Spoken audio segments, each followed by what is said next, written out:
ვუყურებთ, მაგრამ ვერ ვხედავთ. ვამჩნევთ, მაგრამ ვერ იდებით. ვპირდებით, მაგრამ გვავიწყდება.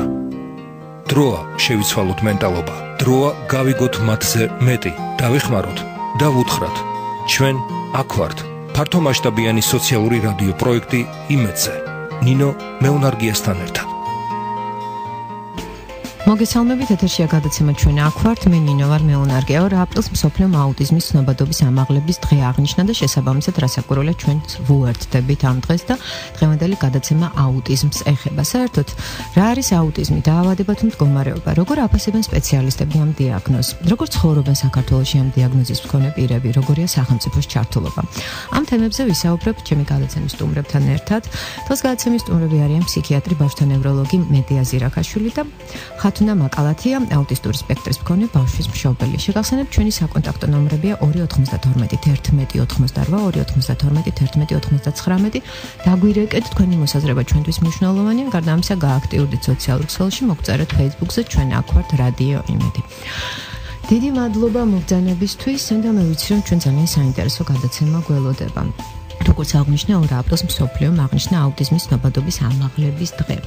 და გაბატონი მედია, მე ზოგადად მაინტერესებს, საერთოდ რა არის აუტიზმი? ეს დიაგნოზი. ძალიან დიდი მადლობა მოწვევისთვის და დიდი მადლობა რომ წამოწიეთ ეს საკითხი.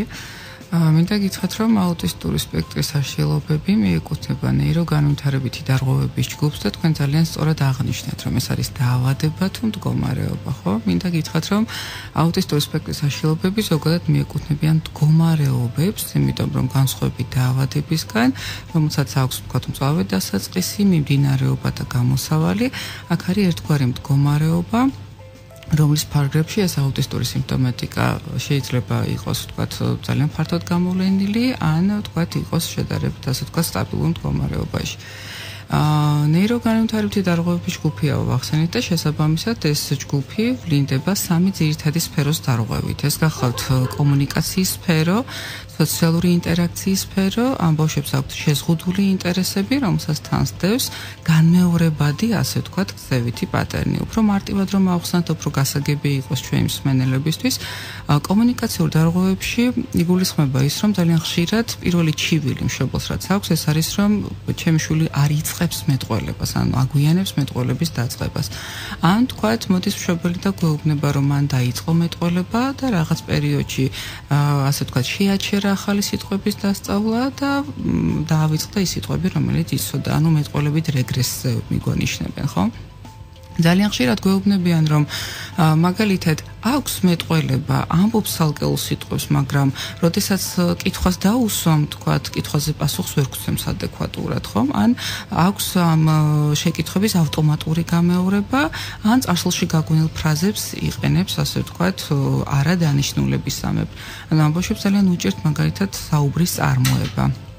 ძალიან ხშირად გვეუბნებიან, რომ როდესაც ვეძახით სახელით დაძახებაზე, ეს ბავშვი არ რეაგირებს და პირველი კარდინალური ნიშანი პრაქტიკულად ეს არის, რომ ეს ბავშვები კარგი სმენის მიუხედავად არ რეაგირებენ სახელით დაძახებაზე.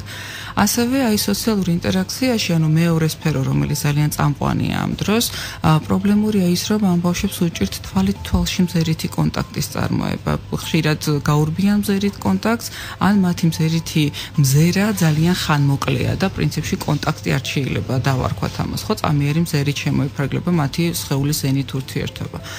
სოციალური ინტერაქციის პრობლემა არის ასევე ის, რომ ამ ბავშვებს უჭირთ ინსტრუმენტული ჟესტებით რაღაცის მოთხოვნა, მაგალითად თითის ჩვენება. და ძალიან ხშირად თქვათ დადგებიან სასრულ საგანთან და მხოლოდ რაღაცა ვოკალური ბგერებით მოითხოვენ რაღაცა სასრულს, ან მშობლის ხელს იყენებენ იმისათვის, რომ სასურველი მიიღონ. ამ ბავშვებს ძალიან უჭირთ თავისი, ასე ვთქვათ, აზრის გაზიარება, უჭირთ გაზიარებულ ყურადღებაზე პასუხი, ასე ვთქვათ, ხო? როდესაც მიუთითებ რამეზე, შეიძლება საერთოდ არ მიაქციონ ყურადღება, ან უბრალოდ დააიგნორონ და თავისი საქმე გააგრძელონ. ასევე სოციალური ინტერაქციის პრობლემას წარმოადგენს ის, რომ ამ ბავშვებს უჭირთ თანატოლებთან ურთიერთობა და ადეკვატურად ვერ ერთვებიან მათთან ურთიერთობაში, ხომ? მესამე სფერო, რომელსაც შევეხეთ პრობლემატიკის თვალსაზრისით, ეს გახლავთ შეზღუდული ინტერესები. რომელსაც თან ახლავს განმეორებადი ქცევები. ხა შეზღუდულ ინტერესებში რა იგულისხმება, ხომ? ეს ბავშვები იმის მაგია რომ დაინტერესდნენ, მაგალითად სათამაშოებით ფუნქციურად შეიძლება სათამაშოს რაღაცა დეტალზე ორიენტირდნენ მხოლოდ. შეიძლება საათობით დაინტერესდნენ მაგალითად ბზრიალა სტრიალით, დაინტერესდნენ მაგალითად მანქანის ბორბალით, თქვათ, ან კარის გაღება დახურვით, ჩამთვლის ანთება ჩაქრობით რაღაცა გარკვეული დროის განმავლობაში, ხომ? მაშინ როდესაც ფუნქციურად და ერთმთლიანობაში თქვა ისინი საგნებს ნაკლებად აღიქვამენ, ხო? და ძალიან ხშირად ეს მიზანდასახული მოძრაობები ნაცვლდება სტერეოტიპული განმეორებადი მოძრაობებით. მათ შეუძლიათ მაგალითად მანერულობა, ანუ თვალებთან ახლოს თითებით თამაში, ვთქვათ, ან შეუძლიათ თვალებთან ახლოს საგნების გატარება და ირიბი მზერით მათზე დაკვირვება, ან აბრახუნებენ ნივთებს და აყურადებენ და ვთქვათ ეს ხმა არის მათთვის ძალიან საინტერესო, ხო?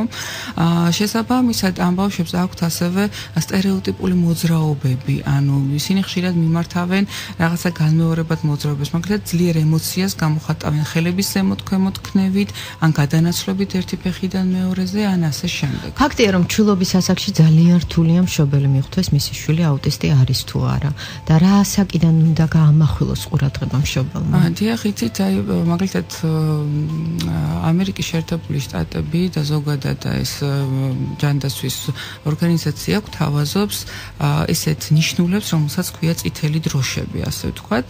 ეს არის ნიშნულები, რომლებიც ადრეული ასაკიდან გვაძლევს საშუალებას, რომ მშობელმა გააკეთოს აქცენტი, რამდენად პრობლემურია ბავშვის განვითარება.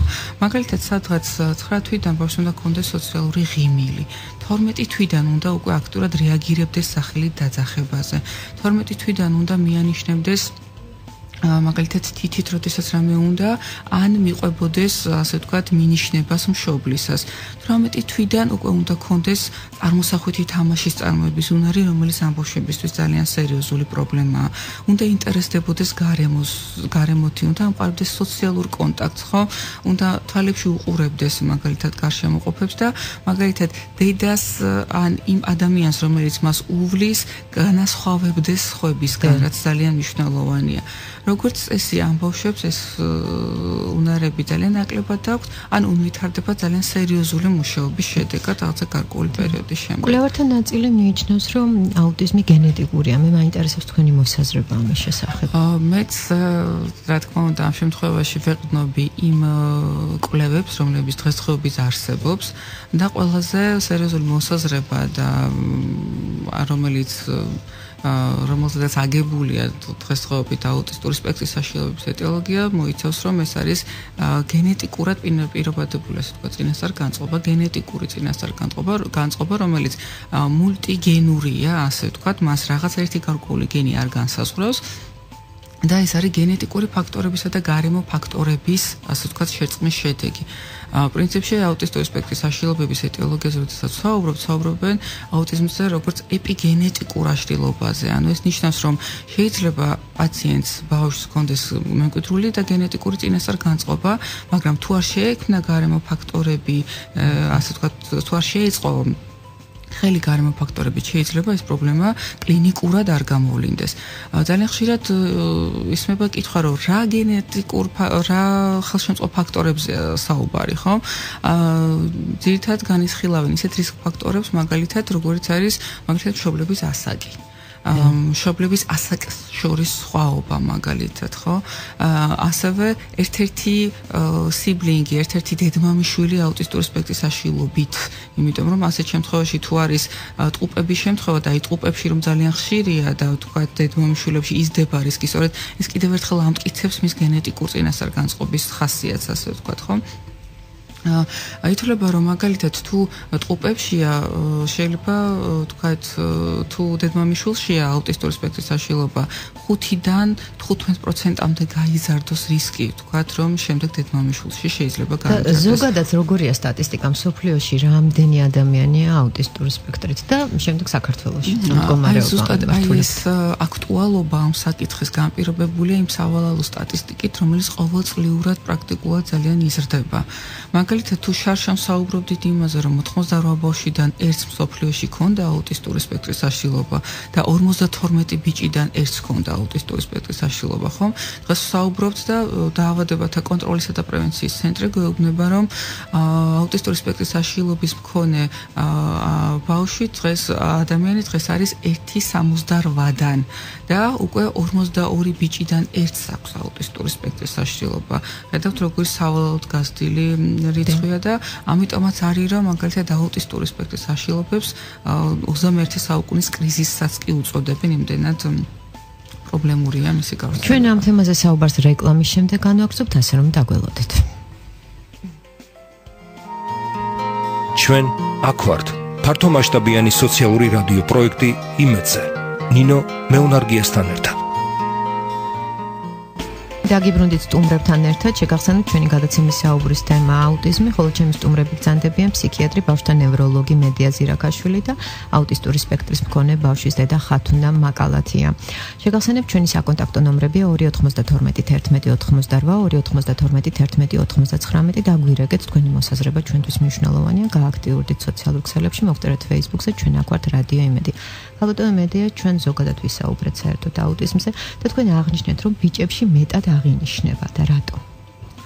ნამდვილად ესეა, სტატისტიკით ითვლება, რომ 5-7 ჯერ უფრო ხშირია ბიჭებში ვთქვათ გავრცელება აუტისტური სპექტრის აშლილობის, ძალიან ბევრი კვლევები ამასთან დაკავშირებით, ძალიან ბევრ ასე ვთქვათ საკითხს უკავშირებენ, მაგრამ ყველა არის ჰიპოთეზის დონეზე და მინდა გითხრათ, რომ ჯერჯერობით ამაზე პასუხი არავინ არ იცის. თუმცა ერთი შემიძლია გითხრათ, რომ გოგონებში მიუხედავად იმისა, რომ იშვიათია, თუ დადასტურდა აუტისტური სპექტრის აშლილობა, გაცილებით უფრო მძიმედ ვლინდება, ვიდრე მაგალითად ბიჭებში. აი, ამისი გენეზით სამწუხაროდ დღესდღეობით უცნობია. და დამეთანხმებით მნიშვნელოვანია ადრეული ჩარევა და ადრეული აღმოჩენა. და თქვენ რას ფიქრობთ? საქართველოში რა მდგომარეობა საერთოდ ამ მიმართულებით? არის მშობლების კატეგორია, არიან მშობლები, რომლებიც ვერ ხვდებიან რა პრობლემა აქვთ დაუშვათ შვილს და არიან მშობლები, რომლებიც უბრალოდ მალავენ ამას. და მე მგონი ამით ზიანს აყენებენ თავიანთ შვილებს. და ძალიან დიდი მადლობა, რომ ეს საკითხი წამოწიეთ, იმიტომ რომ აუტისტური სპექტრის აშლილობა ნამდვილად მიეკუთვნება იმ აშლილობათა ჯგუფს, სადაც ადრეული აღმოჩენა, ადრეული ინტერვენცია კარდინალურად აუმჯობესებს პროგნოზს. იმიტომ რომ ასეთ შემთხვევაში მსოფლიო სტატისტიკით ითვლება, რომ 50% ადრეულად აღმოჩენილი და ადრეულად დაწყებული თერაპიისა ახერხებს, რომ იაროს სკოლაში, მიიღოს უმაღლესი განათლება და ასე შემდეგ. იმ პირობებში, როდესაც ეს ბავშვები შეიძლება საერთოდ არ მეტყოლებდნენ და საერთოდ არ გამოდიოდნენ არანაირ კონტაქტზე, ასე ვთქვათ, გარემოსთან, ხო? გარდა ამისა, როგორც თქვით, არის ძალიან ბევრი ნიშნულები, რომლითაც მშობელი თავიდანვე უნდა მიხვდეს, რომ მის შვილს აქვს რაღაცა გარკვეული პრობლემა. მაგრამ მინდა გითხრათ, რომ ამაში მშობელს აუცილებლად უნდა დაეხმაროს პირველადი ჯანდაცვის რგოლის ექიმი, იმიტომ რომ ყველაზე პირველი შეხება მშობელს ვისთანაც აქვს, ეს არის მისი საკუთარი პედიატრი და პირველი ჯანდაცვის რგოლის ექიმი, იმიტომ რომ ნებისმიერი პრობლემის შემთხვევაში მათ მიმართავენ და ძალიან მნიშვნელოვანია, რომ მათი ინფორმირებულობა იყოს ძალიან მაღალი და შესაბამისად ყველა მშობლის ჩივილი იყოს ძალიან გორლის ყურით განხილული და გადამისამართებული, ასე ვთქვათ, პროფესიონალურ წრეებში იმისათვის, რომ მოხდეს ამ დიაგნოზის ადრეული აღმოჩენა. ბრძანეთ, რომ ძალიან მნიშვნელოვანია მშობლის ჩართულობა და დღეს ჩემი გადაცემის სტუმარი ბრძანდება კაპიტანი ხათუნა მაკალათია, როგორც მე აღნიშნე, აუტისტური სპექტრის მქონე ბავშვის მშობელი. დაჩი 4 წლის არის, მას აუტიზმი აქვს და მე მინდა თქვენ უბრალოდ გაიხსენოთ ყველაფერი, რითი დაიწყო, როგორ მიხვდით, რომ თქვენს ბავშვს აქვს აუტიზმი, შემდეგ ვის მიმართეთ? ეს ყველაფერი რომ მოგესალმებით, დიდი მადლობა მოწვევისთვის. დაჩის განვითარება თითქოს ერთი შეხედვით წლამდე მიდიოდა აბსოლუტურად ნორმალურად, ის იყო კონტაქტური, გვიცინოდა, ითხოვდა მშობლებთან ურთიერთობას, ცნობდა რომელი იყო დედა, მამა, მაგრამ 1 წლის შემდეგ უკვე შევნიშნეთ, რომ ცოტათი განსხვავებული, სხვანაირი გახდა, უფრო ინერტული თითქოს გარემოსადმი. შემდეგ დაიწყო ამოჩემებული თამაშები, ასე ვთქვათ, მხოლოდ ზრიალა საგნებით ინტერესდებოდა, მანქანის ბორბალს ატრიალებდა, რაც უკვე აღნიშნა ქალბატონმა მედამ, რომ ეს დამახასიათებელი ნიშანია. შეეძლო მართლა ძალიან ხანგრძლივად ეყურებინა ამ განმეორებადი მოძრაობებისთვის. თავად თვითონაც მოსწონდა ტრიალი და ირიბი მზერით ამ მისი მოძრაობისთვის დაკვირვება. ჩავთვალეთ, რომ გარდა იმისა, რომ ის არ მეტყველებდა, ჩვენთვის მეტყველება არ იყო პირველი, საგანგაშო გამოვლინება ამისა, ჩვენ ეს თამაშები ჩავთვალეთ, რომ არის უცნაური. მივმართეთ ჯანდაცვის პირველად რგოლს, ნევროპათოლოგს, რომელმაც აბსოლუტურად არ გაამახვილა ამ პრობლემაზე ყურადღება, აუტისტური სპექტრი, როგორც ასეთი არც უხსენებიან, ჩვენ არ გქონდა. ვაღიარებ, რომ არ გქონდა ამაზე დიდი ინფორმაცია, რა იყო აუტიზმი, რა იყო აუტისტური სპექტრი, რას ნიშნავდა სტერეოტიპული მოძრაობები და ასე შემდეგ. დაგვინიშნა რაღაც პრეპარატი, რომელიც აბსოლუტურად არაადეკვატური იყო და ფაქტურად რამდენიმე თვე ამის გამო დავკარგეთ, მაგრამ ჩვენ ვერ დაგვამშვიდა პრეპარატის დანიშვნამ, ასე ვთქვათ და მივმართეთ მერე უკვე კომპეტენტურ სპეციალისტებს, ქალბატონ ნანა ტატიშვილის დახმარებით მოხვდით ნეიროგანვითარების ცენტრში და დაჩის დაუდგინდა ჯერ პერვაზიული აშლილობა დაუზუსტებელი და შემდეგ უკვე მომდევნო წელს ბავშვთა აუტიზმი, აუტისტური სპექტრის აშლილობა. თქვენ ძალიან რომ მიმართეთ ნეიროგანვითარების ცენტრს. დასაკვირველია ცენტრში მუშაობენ სპეციალისტები. მაინტერესებს რამდენი სპეციალისტის ჩართულობა და მუშაობაა საჭირო, როდესაც საქმე გვაქვს აუტიზმთან. ესე დიაგნოსტიკაში თვითონ ძალიან ბევრი სპეციალისტი მონაწილეობს, როგორც თერაპევტი, ასევე როგორც ქცევითი თერაპევტი, ფსიქოლოგი, ფსიქიატრი და ზოგადად აფასებენ ბავშვის მდგომარეობას და საბოლოოდ ისმევა დიაგნოზი, მაგრამ მხოლოდ დიაგნოზის დასმა არ არის, რა თქმა უნდა, მნიშვნელოვანი, შემდეგ უნდა გაგრძელდეს მუშაობა ამ ბავშვთან იმ მიმართულებით, რაც სასიცოცხლოდ მნიშვნელოვანი არის მისთვის. კერძოდ, არის რამდენიმე მეთოდი, რომლითაც მუშაობენ ესეთი ტიპის ბავშვებთან. ერთ-ერთი არის ABA თერაპია, რომელიც შემოგთავაზეს ნეიროგანვითარების ცენტრში და რომლითაც ჩვენ ინტენსიურად სარგებლობთ დღემდე, მუშაობთ ABA თერაპიის მეთოდით, ასევე მეტყველების თერაპიას ვუტარებთ დაჩის და წარმოუდგენლად დიდი შედეგი არის განმეორებით დიაგნოსტირებაზე. უკვე დაჩის ისეთი უნარები ქონდა, რომ ჩვენც არ ველოდით მართალი გითხრათ. მნიშვნელოვანია სპეციალისტების ჩართულობა, რადგან ეს ყველაფერი ორიენტირებული არის შედეგზე. ამ ბავშვებთან აუცილებელია მუშაობა. საინტერესოა სახელმწიფოს ჩართულობა. 3 წლამდე სტატუსს არ ენიჭებათ აუტისტური სპექტრის მქონე ბავშვებს. და სწორედ 2 აპრილს მშობლებმა, ასეთი ბავშვების მშობლებმა აქცია გამართეს ჯანდაცვის სამინისტროსთან და მათ ჰქონდათ გარკვეული მოთხოვნები. და მე მინდა ამაზე ვისაუბროთ. როგორია სახელმწიფოს ჩართულობა და მოთხოვნების შესახებ? სახელმწიფოს ჩართულობა არც თუ ისე სახარბიელო არის, იმიტომ რომ ეს თერაპიის კურსი, რაც აუცილებელია ასეთი ბავშვებისთვის, არის საკმაოდ დიდ თანხებთან დაკავშირებული, იმიტომ რომ ეს არ არის ისეთი თერაპია, რომელსაც თქვა 2 თვე გაივლის ბავშვი და გამოჯამრთელდა და ურა კარგია. ეს არის ხანგრძლივი რუტინული მუშაობა, ხანგრძლივი, რომელსაც ვერც იტყვი დაახლოებით რა პერიოდი შეიძლება იყოს, შეიძლება წლები დაჭირდეს. ჩვენ მაგალითად 2 წელია თითქმის მუშაობ და ვთვლი, რომ კიდე უნდა გავაგრძელოთ. და წარმოიდგინეთ, როდესაც 1 საათი სღირებულება ესეთი თერაპიის იწყება 15 ლარიდან და იზრდება 30 ლარამდე დაახლოებით, მშობლებს ძალიან დიდ ნაწილს ამ მშობლების არ აქვს ფიზიკურად საშუალება, რომ ის გაუკეთონ მის შულს, რაც საჭიროა. და არანაირი სახელმწიფო პროგრამა არ არის. სახელმწიფო პროგრამები არის ვაუჩერული პრინციპით, რომლებიც აფინანსებენ, თქვათ, წელიწადში 2 თვეს ამ თერაპიის. ვისაც გაუმართლებს, შეიძლება წელიწადში 4 თვე დაუფინანსონ, მაგრამ სისტემატიური მხარდაჭერა ამ ბავშვებისთვის არანაირი არ არსებობს. და ესეც საუბარი 4 წლის შემდეგ. დავუშვათ ამ ბავშვებზე და 3 წლამდე 3 წლამდე არიან ალბათ ადრეული ინტერვენციის პროგრამაში ჩართულები, რომელიც მაგრამ 3-დან 7 წლამდეა იქაც. 3 წლამდე არ პროგრამა ესეთი, რომელიც დაეხმარება ამ დაფინანსებების მოპოვებაში. და რაც შეეხება მოთხოვნებს, მე მაინტერესებს მოთხოვნები იყო ზუსტად ეს, რომ ძირითადი აქცენტი მშობლების მხრიდან გაკეთდა იმაზე, რომ დაგვიფინანსდეს რაღაც ერთი ძირითადი კომპონენტი მაინც ამ თერაპიისა, ეს იყო ABA თერაპია. და მივიღეთ სხვათ შორის დაპირება, რომ ამ კუთხით იმუშავებენ და ჩვენ დაგვიფინანსდება ABA თერაპიის კურსი რაღაც გარკვეული რაოდენობა საათებისა. და ლაპარაკი იყო თანადაფინანსებაზეც, საბოლოოდ არ შევჯერებულ ვართ, როგორ გადანაწილდება ეს საათები, ვთქვათ, რაოდენობრივად, მაგრამ რაღაც გარკვეული ნაწილი მაინც თუ დაფინანსდა, ესეც შეღავათი იქნება იმ მშობლებისთვის, რომლებიც ვერ ახერხებენ. მიუხედავად იმისა, რომ იცი, რომ რაღაც არსებობს რაღაც ასე ვთქვათ ხსნა, რაღაც იმედი და ვერ აკეთებ ამას ფინანსების გამო, ეს ძალიან დამთრგუნველია. საზოგადოების გარკვეული ნაწილი ფლობს ინფორმაციას აუტიზმის შესახებ, მაგრამ გარკვეულ ნაწილს არანაირი ინფორმაცია არ აქვს. დაჩი დადის ბაღში. მე მაინტერესებს უპირველეს ყოვლისა, ბავშვების მიმღეობა როგორია? ბაღი იყო ერთ-ერთი პირველი დაბრკოლება ჩვენი, რომელსაც წავაწყდით. მივიყვანეთ ჩვეულებრივ სახელმწიფო ბაღში და აღმოჩნდა, რომ პერსონალი აბსოლუტურად მოუმზადებელი იყო ამ პრობლემისთვის და ესეთი პრობლემის მქონე ბავშვისთვის. თითქმის მთელი ყოფნის პერიოდი რამდენიმე საათი ვტოვებდით, მხოლოდ ტიროდა ბავშვი, იჯდა ცალკე და არავინ არაფერს არ აკეთებდა იმისთვის, რომ მისთვის ეს მდგომარეობა რამენაირად შეეცვალათ. ანუ ვერანაირ აქტივობაში ვერ თავდნენ.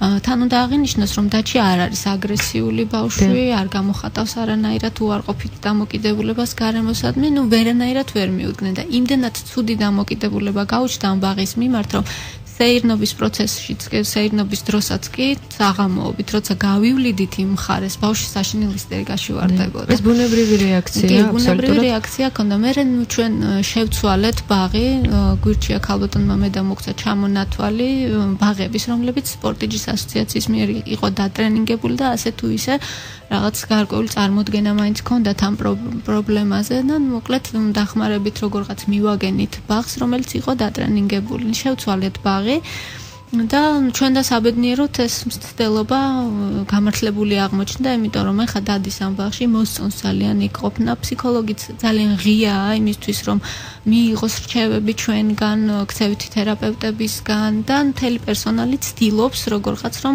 დაუდგეს მხარში ამ ბავშვს. თუმცა იქაც ძალიან ბევრი ხარვეზია, თუნდაც ის რომ ბავშვს, რომელსაც აქვს ეს ჰიპერსენსიტიურობა და არ არის ისეთი სათამაშოები, ისეთი გარემო, რითიც დაიკმაყოფილებს ამ ყველაფერს და არის, მაგრამ ვერ შევადარებს სხვა ბაღებს, რომლებსაც არანაირი წარმოდგენა არ აქვს. რაც შეეხება კომუნიკაციას, კომუნიკაციაში ამასაც ალბათ სჭირდება კიდევ ცალკე განათლება, დრო, პედაგოგების მხრიდან ცოდნა, როგორ უნდა მოახდინონ ბავშვებს შორის ურთიერთობა, იმიტომ რომ დაჩი თვითონ არ გამოიჩენს ინიციატივას, რომ ბავშვებთან ითამაშოს, ვთქვათ. ნაკლებად. ბაღის შემდეგი ეტაპია სკოლა, ემზადებით თუ არა სკოლისთვის? ემზადებით, რასაკვირველია სკოლისთვის და აქაც საკმაოდ დიდი ესეთი შიშის ფაქტორიც გვაქვს. და ვცდილობთ მოვიპოვოთ ინფორმაცია სად რომელ სკოლაში რა ხდება, თუმცა ინკლუზიური განათლება უკვე დანერგილია. მაგრამ სამწუხაროდ ფორმალური არის მხოლოდ ეს ინკლუზია, მხოლოდ. მაგრამ შეგვიძლია თქვა, რომ უკვე პედაგოგების გადამზადებაც დაიწყეს. იმედი მაქვს, რომ გაუმჯობესდება ამ სიტუაცია. მაგრამ მე როგორც თქვი, ჩვენ შედეგზე ვართ ორიენტირებულნი. და კიდევ ზოგადად საინტერესოა, რასაკვირველია, ამ ადამიანებმა უნდა მიიღონ უმაღლესი განათლება. ანუ ვისაც ექნება სურვილი და რა მდგომარეობა ამ მიმართულებით თუ იცით თუ ფლობთ ინფორმაციას? არ ვფლობ ინფორმაციას ამის შესახებ და საერთოდ არც მსმენია, რომ თქვათ აუტიზმის მქონე ადამიანი, რომელიმე დადის უმაღლეს სასწავლებელში, იღებს რაიმე განათლება, საქართველოში ესეთი არ მსმენია სამწუხაროდ, თუმცა საზღვარგარეთ ძალიან ბევრი მაგალითი არის და ძალიან ბევრი ცნობილი აუტისტი არის. არეთი გენიალური ადამიანი, დიახ. არის წარსულ უკვე გარდაცვლილ ადამიანებზე როცა ვამბობთ ხოლმე, რომ აი მას აუტიზმი ქონა, ცოტათი სკეპტიკურად ვარ განწყობილი ამის მიმართ, მაგრამ არის უამრავი ცოცხალი ადამიანი, რომელიც თვითონ ამბობს, რომ მე ვარ აუტისტი. გამოვიარე ეს. კი, ვუდი ალენ ტემპლ გრანდინი, რომელიც აი, რა ვიცი, ფაქტიურად მოახდინა ამ ქალმა, თვითონ ვეკითხულობს ამაზე ლექციებს, რომ აი, იცით რა მე ეს გზა გამოვიარე, მე ეს გავაკეთე. თვითონ ამბობს, რომ სამყაროს ყველანაირი აზროვნება ჭირდება. და ქალბატონო, მე მაინტერესებს თქვენი მოსაზრება, ანუ ჩვენ როგორც აღვნიშნეთ, ერთ-ერთი უმნიშვნელოვანესი რგოლი რასაკვირველია, მშობლები არიან. მაგრამ სახელმწიფოს ჩართულობა, ანუ მშობლებმა უნდა მიაწოდონ თუ სპეციალისტებმა, თუ ეს უნდა იყოს შეჯერებული სახელმწიფოს მართებული ინფორმაცია, ანუ იმ ადამიანებს, რომლებსაც ხელეწიფებათ თუნდაც აი ამ პროგრამების დანერგვა. მინდა გითხრათ, რომ სოფლიო გამოცდილებით ყველგან, სადაც საუბარი არის ქრონიკულ მდგომარეობებზე და ქრონიკულ დაავადებებზე, იქ აქტიურია მშობელთა სამყარო. იქ მშობლები ძალიან ძლიერები არიან, როგორც ინფორმაციის გავრცელებისთვის, ასე ვთქვათ, რომ საზოგადოება უფრო კარგად იცოდეს იმ პრობლემის შესახებ, რომელიც მათ შვილებს აქვთ, ასევე ვთქვათ, სახელმწიფოსთვის მიწოდებისთვის, ვთქვათ, ამ თუ იმ ინფორმაციის შესახებ, იმიტომ რომ ნებისმიერი სპეციალისტი, ნებისმიერი ცენტრი იქნება თუ დაწესებულება, რომელიც გამოიჩენს ინტერესს, ვთქვათ, აი ამ საკითხთან დაკავშირებით, შეიძლება ჩაუთვალონ მათ პირად ინტერესად, მაშინ როდესაც მშობლებს ინტერესად არავინ არ ჩაუთვლით, იმიტომ რომ მათი შვილები არიან და ისინი პირველი განაგებენ თავისი შვილების ბედს. ამიტომ მე ვფიქრობ, რომ ყველაზე სერიოზული პრობლემა, რომელიც დღესდღეობით დგას საქართველოში, ეს გახლავთ სტიგმის დამსხვრევის პრობლემა, იმიტომ რომ ძალიან ბევრი მშობელი სამწუხაროდ თავს არიდებს ამ საკითხზე საუბარს, შეიძლება დაყავდეს კიდეც ცენტრში, მუშაობდეს კიდეც ბავშვთან, მაგრამ ეს ხდება ჩუმად, დაფარულად და თუ ვთქვათ მეზობელი შეხვდება იმ ცენტრში, იტყვის რომ ვთქვათ ახლობელს მოყვა და არავითარ შემთხვევაში არ აღიარებს, რომ თავისი შვილისთვის დადის იმ ცენტრში, ხო? თუ მოხდება პირველ რიგში ამ სტიგმის დამსხვრევა, პირველ რიგში თვითონ მშობელი აღიარებს საკუთარ პრობლემას და ამ ინფორმაციას მიაწვდის საზოგადოებას, ხო? შესაბამისად ინფორმირებულობა მე ვფიქრობ, რომ გაცილებით მაღალი იქნება და შესაბამისად მეტი წრეები ჩაერთვება იმაში, რომ ეს პრობლემა უფრო ადვილად მოგვარდეს. პირდაპირ ესეთი დამოკიდებულება აქვს ალბათ სახელმწიფოსაც, რომ თუ ვთქვათ მშობელი მალავს თავის შვილს, მაშინ რა თქმა უნდა მისი ჩართულობა შეიძლება რომ გაცილებით ნაკლები იყოს, ხო? ამიტომ მე ვფიქრობ, რომ აი ამ თვალსაზრისით ძალიან ბევრი ნაბიჯია გადასადგმელი და ძალიან მნიშვნელოვანია, რომ ძალიან გააქტიურებული იყოს ეს მშობელთა გაერთიანებები, რომელსაც შეუძლია ძალიან ბევრი რამ გააკეთონ საკუთარი შვილების. გეთანხმებით, თუ მშობელმა დამალა დაუშვათ თავისი შვილის ეგრეთ წოდებული პრობლემა, მაშინ საზოგადოებას ჩვენ მოვთხოვთ, რომ საზოგადოება მიიღოს და მნიშვნელოვანია მშობლების ჩართულობა და მე მინდა ჩვენი დრო სამწუხაროდ იწურება სამომავლო გეგმების შესახებ, დაუშვათ ნეიროგანათლების ცენტრში ეს პროგრამა არსებობს, ანუ თქვენ მუშაობთ, სპეციალისტები მუშაობენ და სამომავლო გეგმების შესახებ. ანუ იმედის თვალით უყურებთ თუ არა მომავალს აი ამ მიმართულებით. რა თქმა უნდა, იმედი ყოველთვის გვაქვს და უკანასკნელი ხდება იმედი როგორც წესი. ჩვენ ძალიან ბევრი რამ გავაკეთეთ, ასე ვთქვათ, ნეიროგანათლების ცენტრში აუტისტური სპექტრის აშლილობების კუთხით. მინდა გითხრათ, რომ გვაქვს სრული მომსახურების პაკეტი დიაგნოსტიკის თვალსაზრისით და მინდა გითხრათ, რომ დიაგნოსტიკას სახელმწიფო პროგრამა არსებობს და ეს სერიოზული შეღავათია მშობლისთვის, იმიტომ რომ შეუძლია მოვიდეს და სრული, ასე ვთქვათ, დიაგნოსტიკური კვლევები ჩაიტაროს, რაც კი არსებობს მსოფლიოში, ყველაზე თანამედროვე კვლევები, ანუ იმ ოქროს სტანდარტით, რომელიც არის და იმ ინსტრუმენტებით, რომელიც ყველაზე თანამედროვეა, როგორც არის ADOS და ADR-ი.